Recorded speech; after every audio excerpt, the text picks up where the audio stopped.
नमस्कार।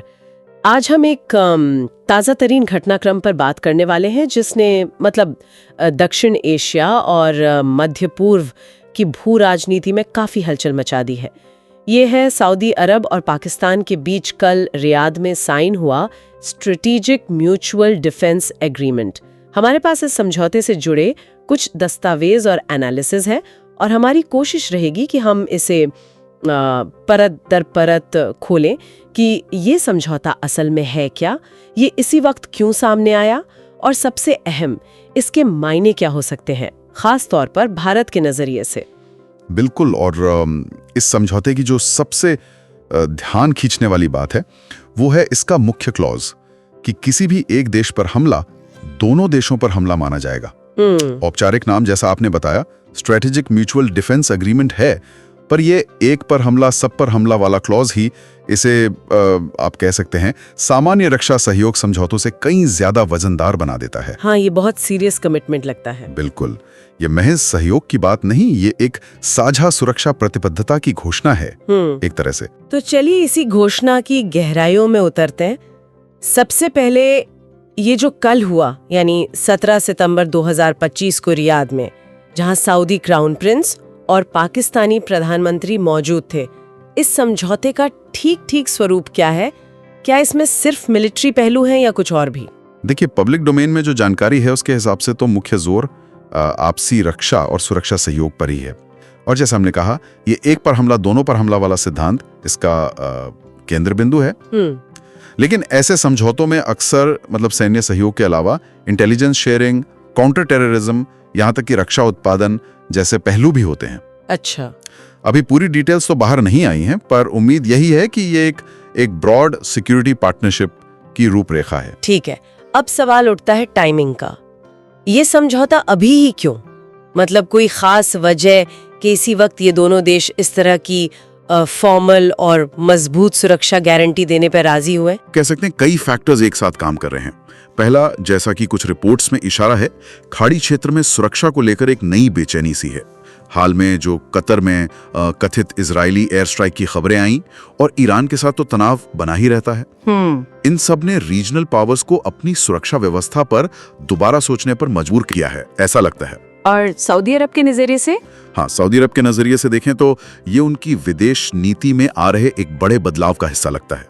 वो पारंपरिक रूप से अपनी सुरक्षा के लिए अमेरिका पर काफी हद तक निर्भर रहे हैं। बिल्कुल। लेकिन पिछले कुछ सालों में वो अपनी पार्टनरशिप्स को डाइवर्सिफाई करने की कोशिश कर रहे हैं।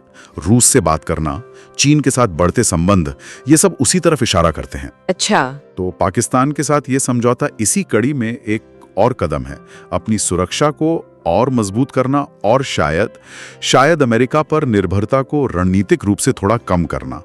ये उन्हें रीजन में थोड़ी और ऑटोनॉमी दे सकता है। ये दिलचस्प पॉइंट है कि ये सिर्फ अमेरिका पर निर्भरता कम करने की बात नहीं, बल्कि अपनी रीजनल ऑटोनॉमी बढ़ाने की कोशिश भी है।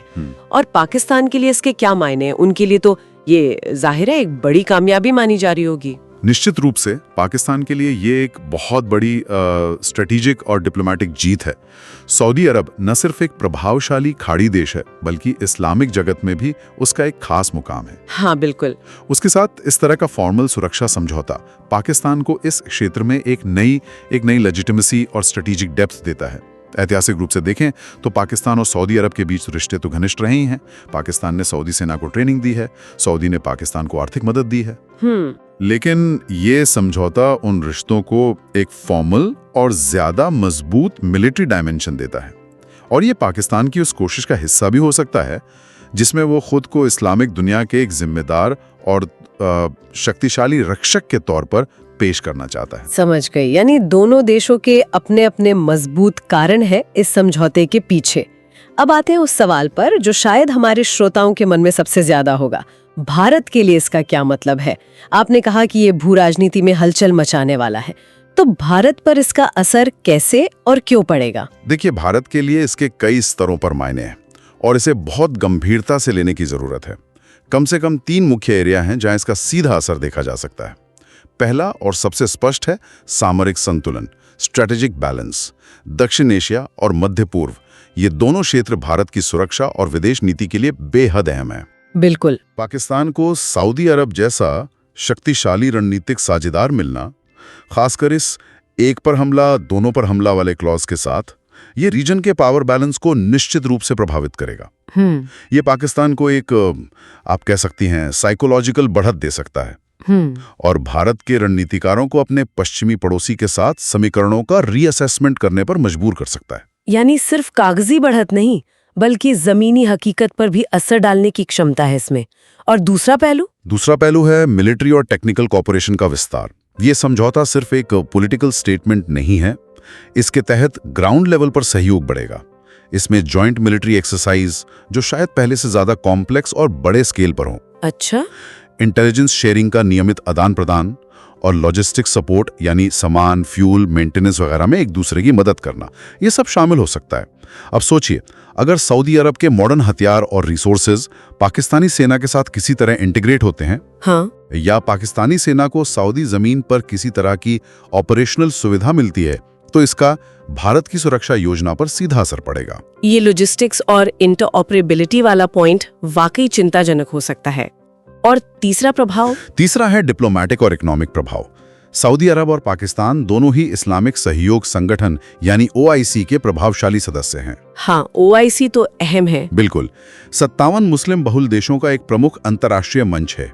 ये समझौता इन दोनों देशों को OIC और दूसरे इंटरनेशनल फोरम्स पर एक कॉमन स्टैंड लेने के लिए प्रेरित कर सकता है, खासकर उन मुद्दों पर जो पाकिस्तान के लिए अहम हैं, जैसे कश्मीर। ये पहले भी देखा गया है। हाँ, हमें अतीत में दिखा है कि OIC में पाकिस्तान कैसे भारत विरोधी प्रस्ताव लाने की कोशिश करता रहा है। सऊदी समर्थन से उसे ज्यादा ट्रैक्शन मिल सकता है। इसके अलावा सऊदी अरब दुनिया का एक लीडिंग तेल उत्पादक है। बिल्कुल। हालांकि भारत के सऊदी अरब के साथ अच्छे एनर्जी संबंध हैं, लेकिन ऑयल पॉलिटिक्स का इस्तेमाल डिप्लोमेटिक दबाव बनाने के लिए हमेशा एक संभावना बनी रहती है।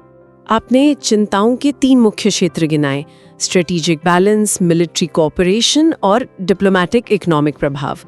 क्या हम इन पर थोड़ा और गहराई से बात कर सकते हैं, खासकर वो न्यूक्लियर वाला पहलू जिसका जिक्र अक्सर दबी जुबान में होता रहा है? हाँ, परमाणु पहलू शायद सबसे सेंसिटिव और स्पेकुलेशन से भरा विषय है। पाकिस्तान एक घोषित परमाणु शक्ति है और सालों से ये कयास लगते रहे हैं कि सऊदी अरब, जो खुद परमाणु हथियार नहीं बनाना चाहता, कम से कम ऑफिशियली तो यही कहता है, वो अपनी सुरक्षा के लिए पाकिस्तान से किसी तरह की न्यूक्लियर शेल्टर या गारंटी हासिल करना चाहता है, खासकर ईरान के परमाणु कार्यक्रम को देखते हुए। राइट। अब इस नए समझौते के सार्वजनिक ब्यौरों में कहीं भी सीधे तौर पर परमाणु सहयोग का जिक्र नहीं है। बिल्कुल नहीं। लेकिन ये जो एक पर हमला दोनों पर हमला वाला क्लॉज है, इसकी व्याख्या कैसे की जाएगी, ये अहम है। जी। क्या इसमें परमाणु हमला भी शामिल है? ये बड़ा सवाल है। हाँ, अगर सऊदी अरब को ये विश्वास हो जाता है कि किसी एक्सट्रीम संकट की घड़ी में उसे पाकिस्तान का परमाणु संरक्षण मिल सकता है, भले ही ये सिर्फ एक परसेप्शन हो, ये रीजनल स्टेबिलिटी के लिए बहुत गंभीर बात होगी। ये न सिर्फ ईरान को प्रतिक्रिया के लिए उकसा सकता है, बल्कि भारत के लिए भी स्ट्रेटेजिक कॉम्प्लिकेशंस को कई गुना बढ़ा देगा। जी। यहाँ असल हथियार से ज्यादा हथियार होने की धारणा या लेवरेज ज्यादा खतरनाक साबित हो सकता है। यानी सिर्फ संभावनाएं काफी है माहौल बिगाड़ने के लिए। और सैन्य सहयोग में लॉजिस्टिक्स और एयरबेस एक्सेस के अलावा और क्या पहलू हो सकते हैं जिन पर भारत को नजर रखनी होगी? मिलिट्री कोऑपरेशन कई रूप ले सकता है। जॉइंट एक्सरसाइज और ट्रेनिंग तो है ही, लेकिन इससे आगे बढ़कर क्या दोनों देश कोई जॉइंट मिलिट्री डॉक्ट्रिन विकसित करेंगे? क्या उनके हथियार सिस्टम्स में इंटरऑपरेबिलिटी, मतलब एक दूसरे के सिस्टम के साथ काम करने की क्षमता बढ़ाई जाएगी? क्या सऊदी अरब पाकिस्तान को मॉडर्न हथियार खरीदने में आर्थिक मदद करेगा या सीधे अपने कुछ हथियार सिस्टम उसे देगा? और इंटेलिजेंस शेयरिंग का लेवल क्या होगा? क्या यह सिर्फ आतंकवाद तक सीमित रहेगा या भारत सेंट्रिक इंटेलिजेंस भी साझा की जाएगी? ये ऐसे सवाल हैं जिनके जवाब भारत की सुरक्षा तैयारियों को सीधे प्रभावित करेंगे, खासकर पश्चिमी सीमा पर। ये सवाल वाकई सोचने पर मजबूर करते हैं। डिप्लोमेटिक मोर्चे पर OIC के अलावा और कहां असर दिख सकता है? क्या UN या दूसरे ग्लोबल फोरम्स पर भी इसका प्रभाव पड़ेगा? बिल्कुल। OIC एक महत्वपूर्ण मंच है, लेकिन असर इससे आगे भी जा सकता है। यूनाइटेड नेशंस में, मानवाधिकार परिषद या अन्य बॉडीज में, जहां देशों के रिकॉर्ड की समीक्षा होती है। हाँ। पाकिस्तान को सऊदी अरब और उसके सहयोगी देशों का मजबूत समर्थन मिल सकता है। ये किसी प्रस्ताव पर वोटिंग पैटर्न को प्रभावित कर सकता है। इसके अलावा बायलैटरल संबंधों में भी जब भारत खाड़ी देशों के साथ अलग अलग मुद्दों पर बात करेगा तो ये नया सऊदी पाक गठजोड़ एक बैकग्राउंड की तरह मौजूद रहेगा। ये भारत के डिप्लोमेटिक ऑप्शंस को कुछ हद तक सीमित कर सकता है या कम से कम उन्हें और कॉम्प्लेक्स बना सकता है। इन सब चिंताओं के बीच एक और शब्द है जो मीडिया में खूब उछल रहा है, इस्लामिक नाटो। क्या इस समझौते को इस नजरिए से देखना सही है? देखिए, ये तुलना सुनने में भले ही आकर्षक लगे, हाँ, काफी चल रही है ये, लेकिन हमें यहाँ बहुत सावधानी बरतने की जरूरत है। नाटो यानी नॉर्थ अटलांटिक ट्रीटी ऑर्गेनाइजेशन सिर्फ एक म्यूचुअल डिफेंस पैक्ट नहीं है। ये एक बेहद विकसित इंस्टीट्यूशनलाइज्ड मिलिट्री और पॉलिटिकल अलायंस है जिसकी एक इंटीग्रेटेड कमांड स्ट्रक्चर है, सालों से विकसित साझा मानक और प्रक्रियाएं हैं और एक स्पष्ट पॉलिटिकल फ्रेमवर्क है। सदस्य देशों के बीच डेमोक्रेसी और रूल ऑफ लॉ जैसे साझा मूल्य भी कम से कम सिद्धांत में इसे आधार देते हैं। अच्छा, अभी जो सऊदी पाकिस्तान समझौता हुआ है वो मुख्य रूप से बायलैटरल है, द्विपक्षीय। इसमें नाटो जैसी गहरी इंस्टीट्यूशनल स्ट्रक्चर या साझा राजनीतिक मूल्यों का कोई संकेत फिलहाल तो नहीं है। इसलिए इसे इस्लामिक नाटो कहना फिलहाल एक अतिशयोक्ति होगी और शायद भ्रामक भी। मतलब ये ज्यादा दो देशों के अपने हितों पर आधारित है। हाँ बिल्कुल, ये ज्यादातर दो देशों के अपने रणनीतिक हितों पर आधारित लगता है। लेकिन क्या भविष्य में इसके विस्तार की संभावना है? क्या दूसरे मुस्लिम बहुल देश इसमें शामिल हो सकते हैं? ये देखना दिलचस्प होगा। अगर भविष्य में तुर्की, मिस्र या अन्य खाड़ी देश भी इसी तरह के समझौतों के जरिए इस नेटवर्क से जुड़ते हैं, तब शायद ये किसी तरह के मल्टीलैटरल सुरक्षा ढांचे का रूप ले सकता है। लेकिन उसके रास्ते में भी कई बाधाएं हैं। मुस्लिम जगत में आपसी राजनीतिक मतभेद बहुत हैं। हाँ, वो तो है। अलग अलग देशों के अलग अलग रणनीतिक हित हैं, जैसे ईरान को लेकर। इसलिए अभी ये कहना मुश्किल है कि ये किसी इस्लामिक नाटो की तरफ पहला कदम है या नहीं। ज्यादा संभावना यही है कि ये फिलहाल सऊदी पाकिस्तान के बायलैटरल संबंधों तक ही सीमित रहेगा। ठीक है, तो इस्लामिक नाटो वाली बात को अभी किनारे रखते हैं। अब अगर हम भविष्य की ओर देखें तो भारत के लिए सबसे खराब स्थिति क्या हो सकती है? मतलब वर्स्ट केस सिनेरियो। सबसे खराब स्थिति ये होगी कि ये समझौता अपने इरादों में पूरी तरह कामयाब हो और तेजी से आगे बढ़े, यानी पाकिस्तान और सऊदी अरब के बीच मिलिट्री इंटीग्रेशन गहरा हो जाए, जिसमें न सिर्फ जॉइंट एक्सरसाइज बल्कि मिलिट्री बेस तक रेगुलर एक्सेस और हथियारों का ट्रांसफर भी शामिल हो। साथ ही अन्य खाड़ी देश भी इस या इसी तरह के समझौतों से जुड़ जाएं, जिससे एक मजबूत पाकिस्तान सेंट्रिक गुट बने। और सबसे चिंताजनक, अगर परमाणु पहलू पर किसी तरह की गुप्त या स्पष्ट समझ बन जाए, तब क्या होगा? ऐसे में भारत की पश्चिमी सीमा पर मिलिट्री बैलेंस नाटकीय रूप से बिगड़ सकता है। पाकिस्तान ज्यादा कॉन्फिडेंस के साथ अग्रेसिव रुख अपना सकता है। इंटरनेशनल फोरम्स पर भारत पर डिप्लोमेटिक दबाव, खासकर कश्मीर मुद्दे पर, बहुत ज्यादा बढ़ सकता है। ऊर्जा आपूर्ति में भी व्यवधान की आशंका बन सकती है। ये भारत के लिए एक मल्टी डिमेंशनल और गंभीर चुनौती पेश करेगा। ये तो हुई सबसे खराब स्थिति की बात, लेकिन क्या कोई बेहतर या बेस्ट केस सिनेरियो भी है? क्या ऐसा हो सकता है कि इसका असर बहुत सीमित रहे? हाँ, एक बेहतर परिदृश्य भी संभव है। बिल्कुल, हो सकता है कि ये समझौता काफी हद तक सिंबॉलिक रहे, प्रतीकात्मक। जैसा कि अक्सर ऐसे समझौतों के साथ होता है, घोषणाएं बड़ी-बड़ी होती हैं। हाँ, लेकिन जमीनी हकीकत पर उनका अमल या तो धीमी गति से होता है या सीमित दायरे में। दोनों देशों ने अपने बयानों में रीजनल पीस और स्टेबिलिटी की बात की है। हो सकता है इसका मुख्य उद्देश्य अपनी घरेलू जनता को संदेश देना हो या ईरान जैसे क्षेत्रीय प्रतिद्वंदियों को एक सिग्नल भेजना हो। और एक और बहुत महत्वपूर्ण फैक्टर है, वो है सऊदी अरेबिया का भारत के साथ बढ़ता रिश्ता। हाँ, ये बात सही है। पिछले दशक में भारत और सऊदी अरेब के संबंध खासकर इकोनॉमिक, एनर्जी और सिक्योरिटी के क्षेत्र में काफी मजबूत हुए हैं। सऊदी अरब भारत को एक अहम आर्थिक और रणनीतिक साझेदार के रूप में देखता है।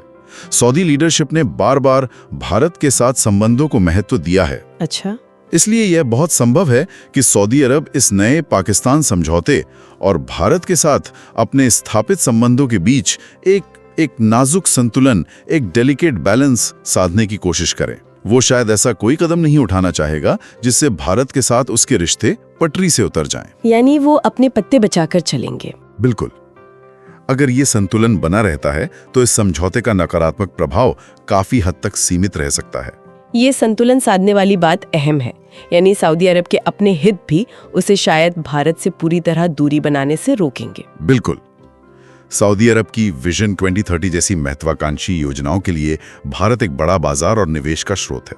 वो इस आर्थिक पहलू को नजरअंदाज नहीं कर सकते। इस पूरी बातचीत में एक पहलू है जिस पर आपने शुरू में इशारा किया था और जो शायद बहुत ज़रूरी है, इसे किसी खास चश्मे से ना देखने की सावधानी। क्या आप इसे थोड़ा और स्पष्ट करेंगे? हाँ, ये बेहद महत्वपूर्ण है, खासकर भारत के आंतरिक माहौल को देखते हुए। जब भी पाकिस्तान या मुस्लिम बहुल देशों से जुड़ा कोई मुद्दा आता है, तो अक्सर भारत में एक वर्ग इसे तुरंत सांप्रदायिक रंग देने की कोशिश करता है। हाँ, ये टेंडेंसी दिखती है। बिल्कुल। इस सऊदी पाकिस्तान समझौते को भी इस्लामिक दुनिया बनाम भारत, मुस्लिम गुटबंदी या ऐसे ही किसी नैरेटिव में फिट करने का प्रयास हो सकता है। हमें ये समझना होगा कि ये अंतर्राष्ट्रीय संबंधों और राष्ट्रीय सुरक्षा का मामला है, धर्म का नहीं। सऊदी अरब और पाकिस्तान अपने अपने राष्ट्रीय हितों, नेशनल इंटरेस्ट के आधार पर फैसले ले रहे हैं, ठीक वैसे ही जैसे भारत या कोई और देश लेता है। मुस्लिम दुनिया कोई एक मोनोलिथिक पॉलिटिकल एंटिटी नहीं है जिसके सारे सदस्य एक ही तरह सोचते हों। हर देश की अपनी प्राथमिकताएं और मजबूरियां होती हैं। इस मुद्दे को सांप्रदायिक बनाना न सिर्फ तथ्यों के लिहाज से गलत है, बल्कि ये भारत के अपने रणनीतिक हितों के लिए भी नुकसानदेह है। कैसे? ये भारत को अनावश्यक रूप से कई देशों से दूर कर सकता है और घरेलू स्तर पर विभाजन पैदा कर सकता है। ये एक बहुत जरूरी चेतावनी है। बाहरी चुनौतियों का सामना करने के लिए अंदरूनी एकता और स्पष्ट सोच सबसे अहम है। निश्चित रूप से। इसलिए भारत की प्रतिक्रिया सुरक्षा, कूटनीति और आर्थिक हितों पर आधारित होनी चाहिए, न कि भावनाओं या पूर्वग्रहों पर। तो इस पूरी चर्चा का सार क्या निकलता है, अगर हमें इसे समेटना हो? संक्षेप में कहें तो सऊदी अरब और पाकिस्तान के बीच ये रक्षा समझौता एक अहम भू राजनीतिक घटनाक्रम है। इसमें कोई दो राय नहीं। ये दिखाता है कि मध्य पूर्व और दक्षिण एशिया में शक्ति समीकरण बदल रहे हैं। पारंपरिक गठबंधन शायद कमजोर पड़ रहे हैं और नई साझेदारियां उभर रही हैं। ये एक ज्यादा मल्टीपोलर विश्व व्यवस्था की ओर इशारा करता है, जहां देश अपने हितों के लिए नए रास्ते तलाश रहे हैं। और भारत के लिए? भारत के लिए संदेश स्पष्ट है, सतर्क रहें लेकिन घबराएं नहीं। एक संतुलित और सधी हुई प्रतिक्रिया की जरूरत है। इसमें अपनी सैन्य क्षमताओं को लगातार मजबूत करना, अपने डिप्लोमेटिक चैनल्स को एक्टिव रखना, खासकर खाड़ी देशों के साथ। हाँ। और अपनी आर्थिक और ऊर्जा सुरक्षा सुनिश्चित करना शामिल है। ये एक कॉम्प्लेक्स खेल है जिसमें कई पहलुओं पर एक साथ ध्यान देना होगा। और जैसा कि आपने जोर देकर कहा, घरेलू स्तर पर इसे किसी भी तरह के सांप्रदायिक विमर्श से दूर रखना निहायत जरूरी है। राष्ट्रीय सुरक्षा के मुद्दे पर परिपक्वता और एकजुटता दिखानी होगी। बिल्कुल सही। और अंत में मैं श्रोताओं के लिए एक सवाल छोड़ना चाहूंगा सोचने के लिए। हमने मिलिट्री और डिप्लोमेटिक प्रतिक्रियाओं की बात की, लेकिन इस बदलते वैश्विक और क्षेत्रीय परिदृश्य में क्या पारंपरिक तरीकों से हटकर सोचने की जरूरत है? भविष्य में भारत के लिए कौन से आर्थिक, तकनीकी या सांस्कृतिक दांवपेच या लेवरेजेस सबसे ज्यादा प्रभावी साबित हो सकते हैं इन नई रणनीतिक चुनौतियों का मुकाबला करने के लिए? अच्छा सवाल है। क्या सॉफ्ट पावर, व्यापारिक संबंध या टेक्नोलॉजिकल पार्टनरशिप जैसे क्षेत्रों में निवेश करके भारत अपने हितों को ज्यादा बेहतर ढंग से सुरक्षित कर सकता है? इस पर विचार करना आज के दौर में शायद पहले से कहीं ज्यादा जरूरी है।